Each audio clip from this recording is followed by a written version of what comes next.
नमस्कार साथियों, आपका advance coaching centre YouTube channel में स्वागत है। साथियों, आप मेरे चैनल को लाइक सब्सक्राइब शेयर ज़रूर करें। आपको हमेशा वीडियो लाते रहें, आप लोग पढ़ते रहें, क्योंकि वैकेंसियों पे तो ग्रहण लगा हुआ है, लेकिन आपको पढ़ना डेली ज़रूरी है।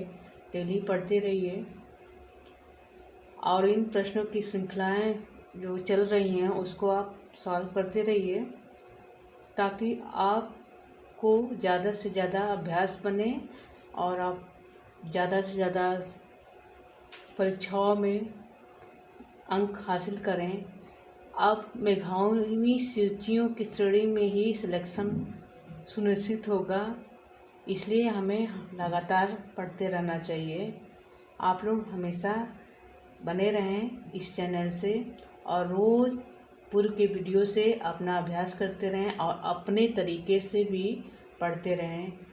जो भी हो, टीजीटी, पीजीटी, नेट, जेआरएफ, चाहे किसी भी एग्ज़ाम के लिए अगर हिंदी की प्रश्न बनते हैं, उन एग्ज़ाम के लिए आप इस श्रृंखला को पढ़ते रहें और एडवांस कोचिंग सेंटर से ज़रूर जुड़ें, क्योंकि ये निःशुल्क आपको ये प्रश्न उत्तरी हम कराते हैं, ना ही कोई इसका शुल्क है। बस आपकी मेहनत है और हमारी मेहनत है। साथियों, इसी के साथ आज हम लोग पढ़ते हैं आज प्रश्नों की श्रृंखला। ये पहला प्रश्न आपके सामने है। प्रकृति की ओर लौटो कथन है। ऑप्शन दिया गया है शैली, रूसो, कॉलरिज, इनमें से कोई नहीं। तो इसमें आपका आंसर बताना है, कौन सा आंसर सटीक है। तो इसमें बी ऑप्शन सटीक है, रूसो। प्रकृति की ओर लौटो किसका कथन है? रूसो का कथन है। ये पाश्चात्य काव्यशास्त्र से प्रश्न है। अब आगे प्रश्न को देखते हैं। प्रश्न आपके सामने है, काव्य श्रेष्ठ मनोरंजन है किसका कथन है? तो इसमें ऑप्शन दिया गया है टी.एस. इलियट, प्लेटो, सुकरात, इनमें से कोई नहीं। तो इसमें आपका सटीक आंसर होगा ए ऑप्शन सटीक है। ए टी.एस. इलियट द्वारा कहा गया कथन है, काव्य श्रेष्ठ मनोरंजन है। अब आगे प्रश्न को देखते हैं। खरोष्ठी लिपि की उत्पत्ति किससे हुई है? ऑप्शन है चित्रलिपि, ब्राह्मी लिपि, सामी, अरमाई। तो इसमें आपका सटीक आंसर कौन सा है? डी ऑप्शन सटीक है, अरमाइक लिपि। खरोष्ठी लिपि की उत्पत्ति अरमाइक लिपि से हुई है। अब आगे प्रश्न को देखते हैं। अंतस्थ व्यंजनों की संख्या कितनी है? तो ऑप्शन दिया गया है 4, 6, 5, 3। तो इसमें आपका सटीक आंसर ए ऑप्शन सटीक है।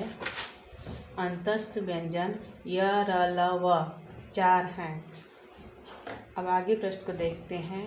मानक हिंदी से क्या तात्पर्य है? तो ऑप्शन है साहित्यिक पुस्तकों की भाषा, साधारण बोलचाल की भाषा, केवल पढ़ाई लिखाई की भाषा, शिष्ट और सुशिक्षित लोगों की भाषा। तो इसमें आपका कौन सा ऑप्शन सटीक है? ए ऑप्शन सटीक है, साहित्यिक पुस्तकों की भाषा।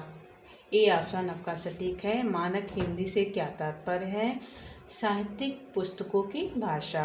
अब आगे प्रश्न को देखते हैं। संविधान के अनुच्छेद 351 में किस विषय का वर्णन है? तो ऑप्शन है संघ की राजभाषा, और बी ऑप्शन है उच्चतम न्यायालय की भाषा, और सी ऑप्शन है हिंदी के विकास के लिए निर्देश, और डी ऑप्शन है पत्राचार की भाषा। तो इसमें आपका सटीक आंसर होगा सी ऑप्शन सटीक है। हिंदी के विकास के लिए निर्देश दिया गया है 351 अनुच्छेद में। संविधान के 351 अनुच्छेद में हिंदी के विकास के लिए निर्देश दिया गया है। आप याद रखिएगा, सभी महत्वपूर्ण प्रश्न ही आपको बताए जा रहे हैं। कहीं न कहीं किसी भी एग्ज़ाम में ये आए हुए प्रश्न हैं। अब आगे प्रश्न को देखिए। ग्वालियर की बोली है बुंदेली, ब्रजभाषा, कन्नौजी, खड़ी बोली। तो इसमें कौन सी बोली है ग्वालियर की? ग्वालियर क्षेत्र में कौन सी बोली बोली जाती है? तो ए ऑप्शन सटीक है, बुंदेली बोली बोली जाती है। और देखिए बुंदेली बोली की क्षेत्र समझ लीजिए जैसे है मध्य प्रदेश का क्षेत्र ग्वालियर है और मध्य प्रदेश में सर्वाधिक बोली बुंदेली ही बोली जाती है। अब आगे प्रश्न को देखिए, अपभ्रंश को पुरानी हिंदी किसने कहा है? तो ऑप्शन है रामचंद्र शुक्ल, भारतेंदु, चंद्रधर शर्मा गुलेरी और डी ऑप्शन है ग्रियर्सन। तो इसमें आपका सटीक आंसर है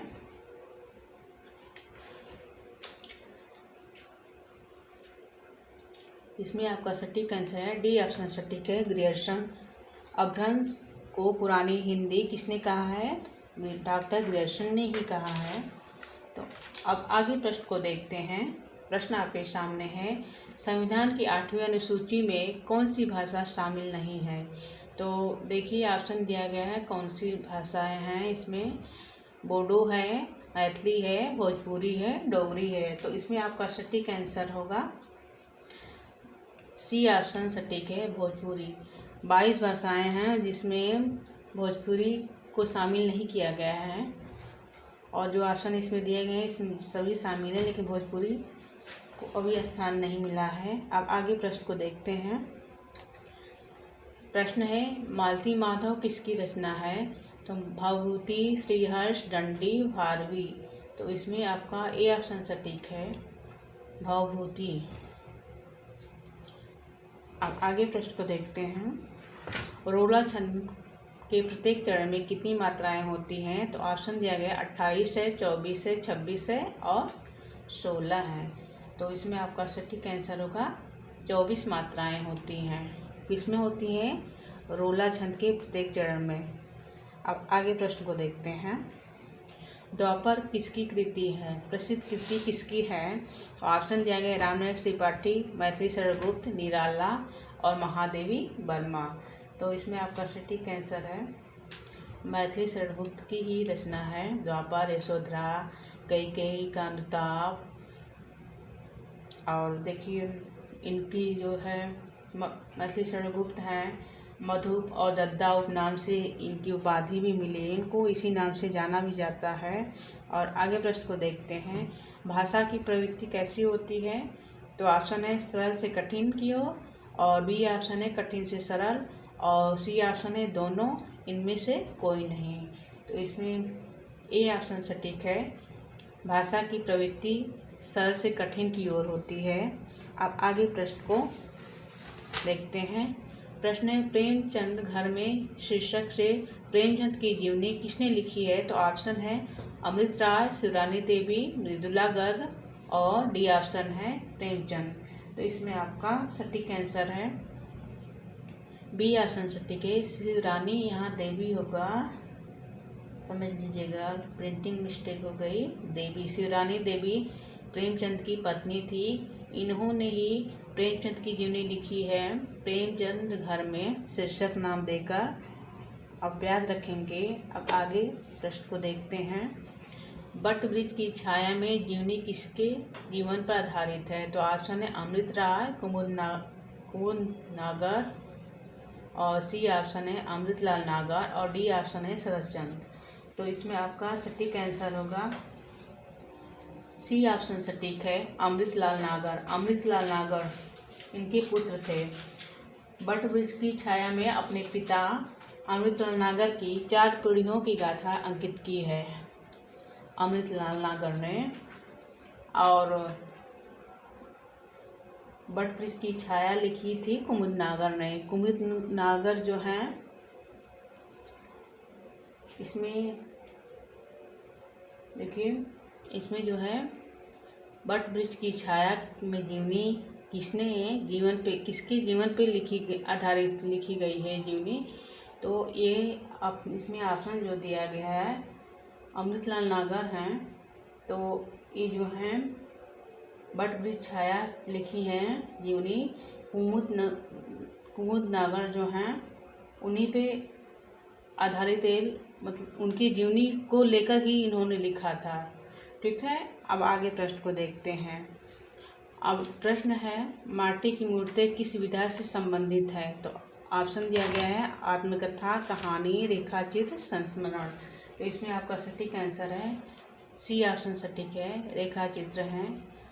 माटी की मूर्ति रामवृष बेनीपुरी की ये रेखाचित्र विधा है। अब आगे प्रश्न को देखते हैं, हरिवंश राय बच्चन की आत्मकथा कितने भागों में है? तो इसमें ऑप्शन दिया गया है 6, 4, 2 और 3। तो इसमें आपका सटीक आंसर है 4 आत्मकथाएं हैं हरिवंश राय बच्चन की।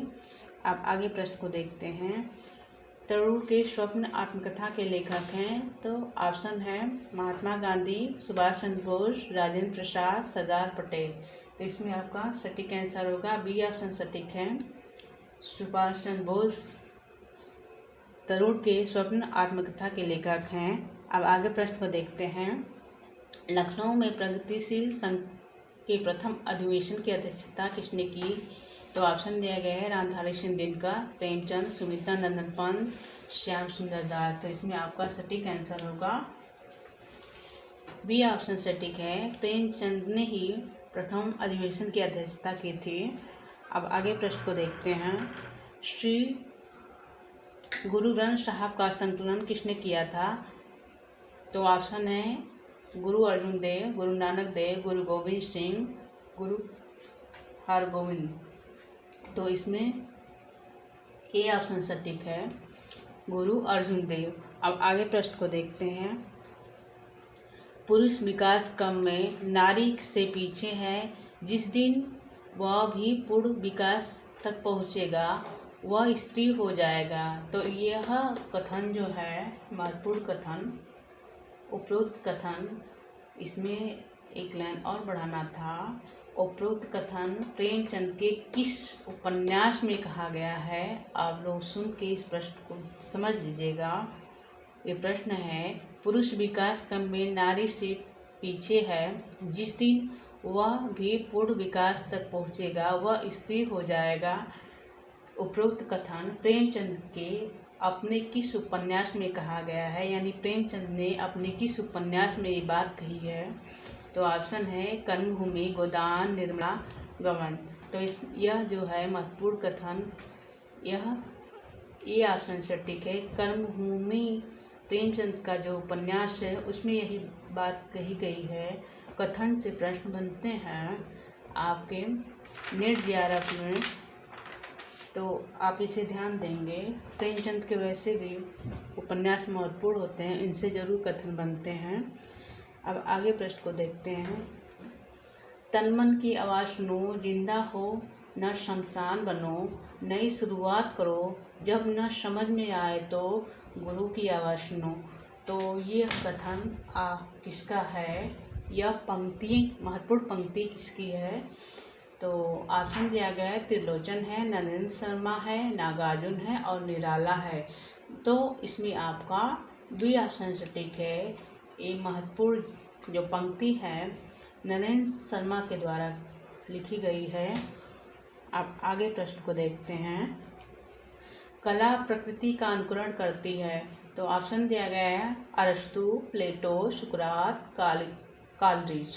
तो इसमें आपका सटीक आंसर है ए ऑप्शन सटीक है।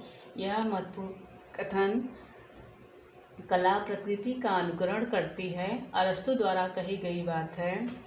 और अरस्तु प्लेटो सुकरात के गुरु हैं। ठीक है, अब आगे प्रश्न को देखते हैं। प्रश्न है, मारवाड़ी की मुख्य बोलियों में से कौन सी बोलियां नहीं हैं? तो इसमें ऑप्शन दिया गया है सोड़वाड़ी, रागड़ी, पाटवी, भोटिया। तो इसमें देखिए ये सभी जो बोलियां हैं सोड़वाड़ी और रागड़ी और पाटवी, ये बोलियां मारवाड़ी की बोलियां हैं, लेकिन वो डी ऑप्शन जो सटीक है, ये भोटिया बोली है, ये कुमाऊं की बोली है। ये यही नहीं आएंगी और सभी मारवाड़ी बोली के अंतर्गत आएंगी ये जो तीनों, और डी में जो भोटिया बोली है कुमाऊं बोली के अंतर्गत आएंगी। कुमाऊं बोली की बोली है भोटिया।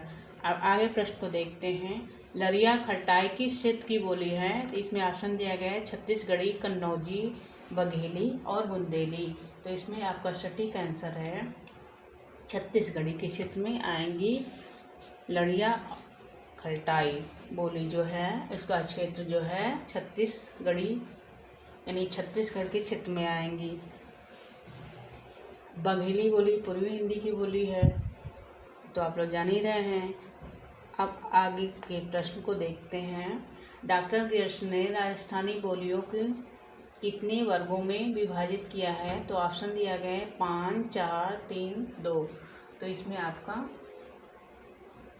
ए ऑप्शन सटीक है, 5 बोलियां हैं। अब आगे प्रश्न को देखते हैं। प्रश्न है उत्तर कोसल की बोली कौन सी है? तो ऑप्शन है अवधी, बघेली, छत्तीसगढ़ी, बुंदेली। तो इसमें आपका सटीक आंसर है सी ऑप्शन सटीक है। छत्तीसगढ़ी और बघेली जो है पूर्वी हिंदी के क्षेत्र में आएंगी। और जो ये प्रश्न पूछा गया है उत्तर कोसल की बोली कौन सी है? तो इसमें ए ऑप्शन सटीक है, अवधी बोली है उत्तर कोसल की बोली के क्षेत्र में आती है। अब आगे प्रश्न को देखते हैं। प्रश्न है अजमागधी अपभ्रंश से विकसित बोलियां हैं। तो ऑप्शन है अवधी, यहाँ बघेली होगा, समझ लीजिएगा, बघेली और छत्तीसगढ़ी। और बी ऑप्शन है भोजपुरी, मगही और मैथिली। और सी ऑप्शन है ब्रज, कौरवी और कन्नौजी। और डी ऑप्शन है मारवाड़ी, रुरारी और मेवाती। इसमें आपका सटीक आंसर होगा ए ऑप्शन सटीक है। अजमागधी अपभ्रंश से विकसित बोलियों में अवधी, बघेली और छत्तीसगढ़ी आएंगी। ये बोलियां अजमागधी अपभ्रंश के अंतर्गत अवधी, बघेली और छत्तीसगढ़ी बोलियां आएंगी। और आगे प्रश्न को देखते हैं। पंचाली किस बोली का पर्याय है? तो ऑप्शन है कन्नौजी, अवधी, बैसवाड़ी, हाड़ौती। यहाँ हाड़ौती बोली, यहाँ देखिए होगा हाड़ौती। और तो इसमें पांचाली की किस बोली का पर्याय है इसमें पूछा गया है प्रश्न। तो ये ऑप्शन सटीक है कन्नौजी। पांचाली बोली का पर्याय कन्नौजी है। अब आगे प्रश्न को देखते हैं। निम्न में से कौन सी बोली उत्तर प्रदेश में नहीं बोली जाती है? तो ऑप्शन है अवधी, ब्रज, मैथिली, खड़ी बोली। तो इसमें आपका सटीक आंसर होगा सी ऑप्शन सटीक है, मैथिली। अब आगे प्रश्न को देखते हैं।